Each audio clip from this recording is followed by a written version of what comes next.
लेकिन उससे पहले मैं दो तीन पॉलिटिकल चीज़ें आपसे डिस्कस करना चाहता हूँ और बड़ी इंटरेस्टिंग खबरें।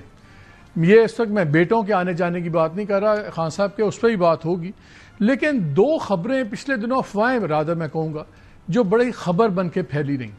एक थी कि जी नवाज शरीफ साहब इमरान खान को मिलने जाएंगे जेल में, और ये बड़ी absurd सी खबर थी, पर नज़र आ रहा था, उसकी मैं वजह बताऊंगा। और दूसरी खबर ये कि जो आर्मी चीफ हैं वो सदर बनना चाह रहे हैं और जरदारी साहब को हटा दिया जाएगा।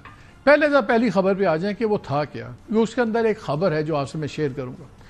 ये अफवाह इसलिए खबर बनी कि जो सबसे पहले जिस सोशल प्लेटफॉर्म से खबर निकाली गई वो प्लेटफॉर्म की एक तारीख है, और वो तारीख है कि शुरू में जब वो लॉन्च भी हुआ था तो वो PMLN के बहुत सीनियर लीडर हैं, उनके फाइनेंसेस और पार्टी के बाहमी ताउन से, जिसको आप कहते हैं, वो एक प्लेटफॉर्म लॉन्च हुआ था।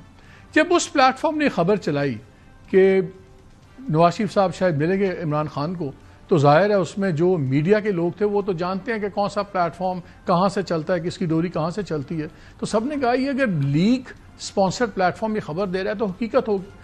लेकिन हकीकत मैं बताता हूँ क्या हुआ। फिर आपने देखा कि 2 दिन के बाद, 3 दिन के अंदर ही बहुत ज़्यादा फिर डिनाइल आ गए at the highest level. Irfan Siddiqui साहब ने भी किया, बाकी लीडरान ने भी किया। मेरी इत्तला ये है कि जब ये खबर चली तो फिर उसके विदिन 36 आवर्स और वो खबर का मकसद ये था कि नवाज शरीफ साहब दोबारा सियासत में खुल के एक्टिव हों।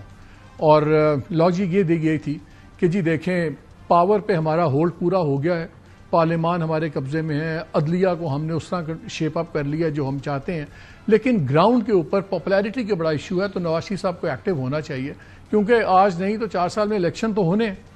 मेरी इत्तला ये है कि फिर एक मशवरा दिया गया नवाज शरीफ साहब को कि अभी आप बैठें और इलेक्शन ईयर में एक्टिव हों सो हों, और फिर हमने डिनायल्स का सिलसिला दे दिया। आप समझदार हैं, इससे ज़्यादा मैं इस पर बात नहीं करना चाहता।